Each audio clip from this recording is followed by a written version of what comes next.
kakarating lang namin dito sa Vietnam at ano pa bang gagawin natin? Titikim tayo ng convenience store food. Hello, umuulan, tara na! Guys, hindi humihinto yung mga sasakyan dito kaya tatawid ka talaga. Update guys, buhay pa ako at hulaan nyo kung nasan ako. O diba, walang ganyan sa Pilipinas. First time namin dito sa Vietnam. Kaya naman excited ako kung ano ba meron dito sa convenience store nila. Kita nyo naman, ang dami din choices dito. Guys, may paanong manok dito oh. Check out natin to. Guys, parang asarap na tong Nutella banana oh. Guys, tignan nyo yung hotdog dito oh. Kinakain daw to ng hello kaya i-check out na natin to. Tingnan nyo yung mga drinks nila dito, parang lalagyan na lang ng ice. Parang masarap to guys oh, tong kulay ube.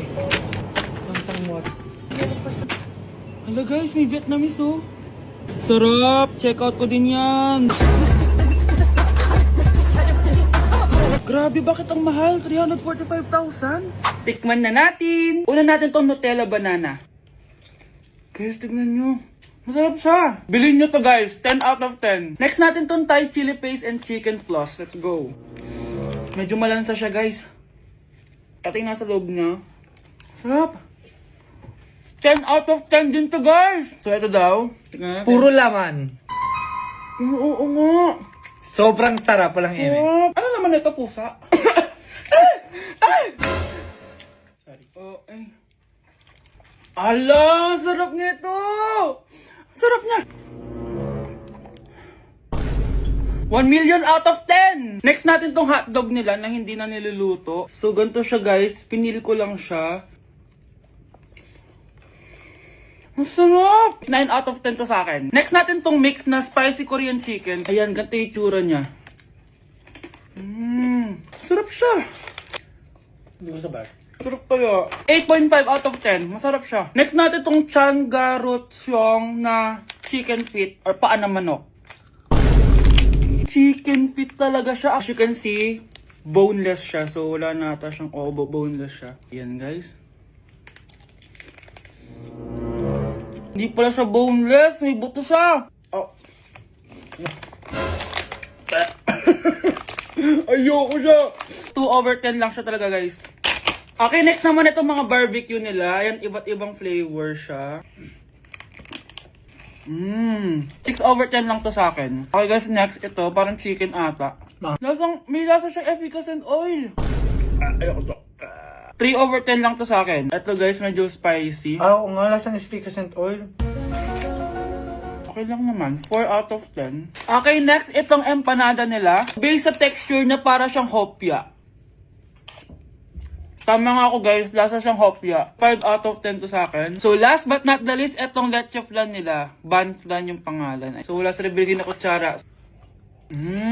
Para siyang leche flan na hindi sobrang tamis. So 7 out of 10. So yun lang naman guys. Kung gusto nyo ng part 2, comment lang kayo dyan. Bye! Kakagising ko nga lang pala mga mare. Charot lang, kanina pa ako gising. Habang tumatae nga pala ako mga mare, bigla ako may naisip ng pagkakakitaan. Kaya naman nagpahatid na ako mga mare sa malapit na grocery sa amin. Bagong-bago nga pala itong naisip ko mga mare at wala pa nakakagawa nito. Bumili na nga ako ng mga kakailanganin ko mga mare para hindi tayo maubusan ng stocks mamaya. Pagka uwi ko nga, inumpisan ko na agad magluto mga mare. Para naman marami tayong kitain ngayong araw. Wala talagang lugi dito sa small business na naisip ko. Dahil sa isang pack na to, 200 orders na ang magagawa ko dito mga mare. Kakaiba talaga tong fries ko mga mare. Dahil sinigang powder ang nilagay ko dito mga mare. Ito nga pala yung 70 pesos mga mare. Sobrang sulit na talaga. Sa sobrang mura nga nito mga mare, nanganganib pa ako malugi. Pero hindi na importante yun mga mare, basta marami tayong customer. Nakakatakam nga tong sinigang fries natin mga mare, for sure dadayuhin to. Hindi na talaga nakapaghintay ang mga customers natin mga mare. Kita nyo naman sa mga mukha ng mga customers natin mga mare na masaya sila. Sobrang nagustuhan nga nila yung sinigang fries natin mga mare. Babalik-balikan daw nila to. Ang saya pala kumita mga mare, lalo na't galing sa dugot pawis. Like sugar on my tongue, your body so sweet. Ayan! Kaya pala ang laki ng bill na kuryente natin, nakabukas pala na matagal yan. Anay, uso kasi to yung sugar on my tongue. Sugar on my ganun. May alam din ako uso na pwede mong gawin. Talaga, Nay? Ano yun? Gagawin ko. Walang baon for a day. Ipambabayad ko sa kuryente yung baon mo. Nay naman eh. Ito na, isasara ko na to. Huwag mong babawasan baon ko ah. Akin na nga tong cake na to. Sige na, pumasok ka na sa kwarto mo.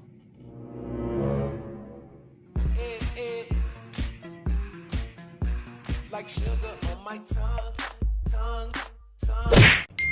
Na-invite ako sa isang special event! Gagala na naman ako dito! Aba, saan ka na naman pupuntang bata ka, ha? Hindi ka talaga napipirme sa bahay, no? Nay, payagan mo na ako! Maraming artista doon, tas marami ding pagkain.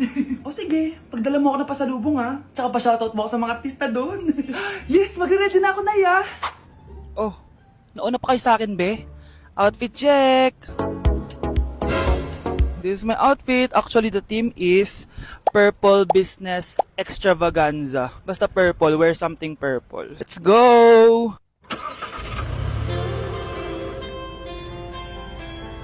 I'm so excited, guys, kasi balita ko may mga artista daw doon. So, I'll see you guys on the venue.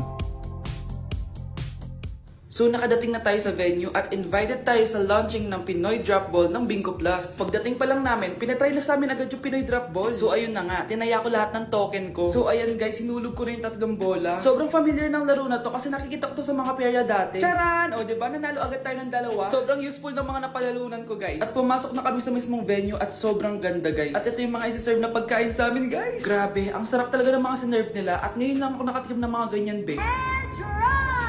So ayun, nilaunch na nga yung Pinoy Drop Ball ng Bingo Plus kasama si May Mendoza na napakaganda. After ng big reveal, binigyan kami ng performance ng alamat. Grabe, sobrang galing nila. At eto pa be, kumanta ng napakalapit sa amin si Miss Julie Ann San Jose. Grabe, mukha siyang anghel guys. Sobra talaga kami nag-enjoy dito guys dahil ang dami naming namit na tao. At isa pa dito, sobrang saya ng mga activities nila. Paglabas nga namin, inabutan na kami ng ulan pero okay lang kasi nag-enjoy naman kami. So yun lang, thank you guys. I wouldn't change a thing, so glad you're back again. I'll never forget you.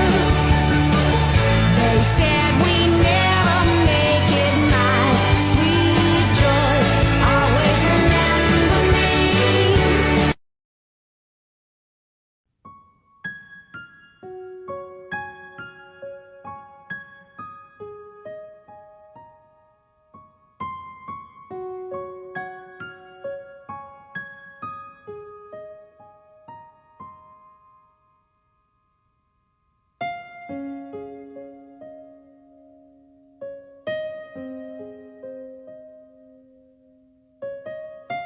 Decote, viciado em vela, desceu, desceu.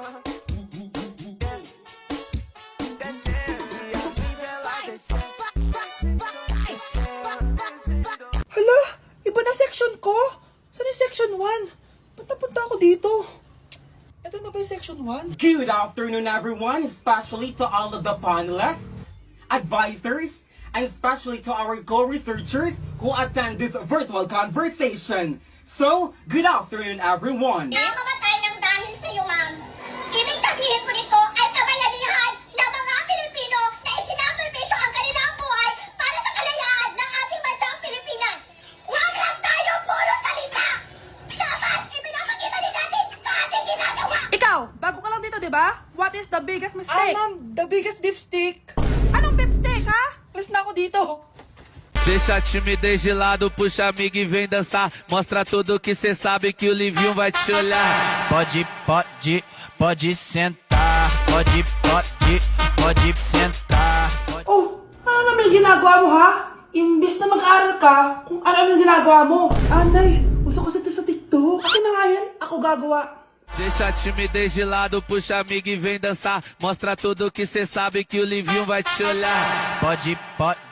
Pode sentar. Pode sentar. Ay wow, Latina nga siya. Ay, perfect! Masabog siya! Masabog. Sabi na Versace! Love you. Thank you so much. Happy Valentine's Day everyone! So kakatapos ko lang mag-aral ngayon. And ayun guys, susurpresahan natin si Honey Bunch. Ayan guys, binalan ko siya ng cake. Tapos ito special gift to. Tapos ito flowers. Tapos sa likod nitong car, ayun may balon doon. May mga balloons doon sa likod. Tapos doon ko gagawin yung surprise ko mamaya. And hinihintay ko siya ngayon. Ang tagal-tagal niya pumunta dito. And also guys, later magdi-date kami. Magdi-dinner kami somewhere around BGC. And ayun guys, kayo, kamusta naman yung Valentine's Day niyo? Special tong Valentine's sa akin kasi last year ang dami naming na-achieve.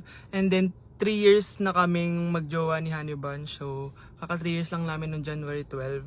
So, marami na kaming achievements and this is just a celebration of that and more celebrations to come. So, susulatan ko rin pala siya ng letter. Ayan, para sweet tayo. Ayan, para ma-feel niya talaga na mahal ko siya. Ayan. Wala pala akong papel guys, envelope lang to, tapos dito na lang ako sa likod magsusulat. Pwede naman yun, di ba? Hindi talaga ako ma-letter na tao, pero today is a special day. Kaya bibigyan natin si Honey Bunch ng letter. Sana na-touch ka. So tapos na ako. 1, 2, 3. Siya lang pwede magbasa neto. Guys, may problema ako kasi ang hangin dito. Pag binuksan ko tong likod ng kotse ko, lilipad lahat ng balon sa daan. So di ko alam kung paano mangyayari niyan mamaya. Guys, nandito na siya. Happy Valentine's Day! Uy, ang ganda nito.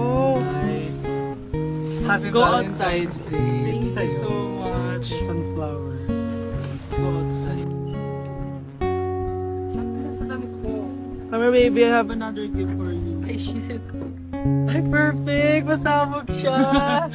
Masabog siya. Huwag mo na bubuksan mamaya na yan. Ito yung snack mo. Ito yung snack mo mamaya. Happy Valentine's. Let's take a pic.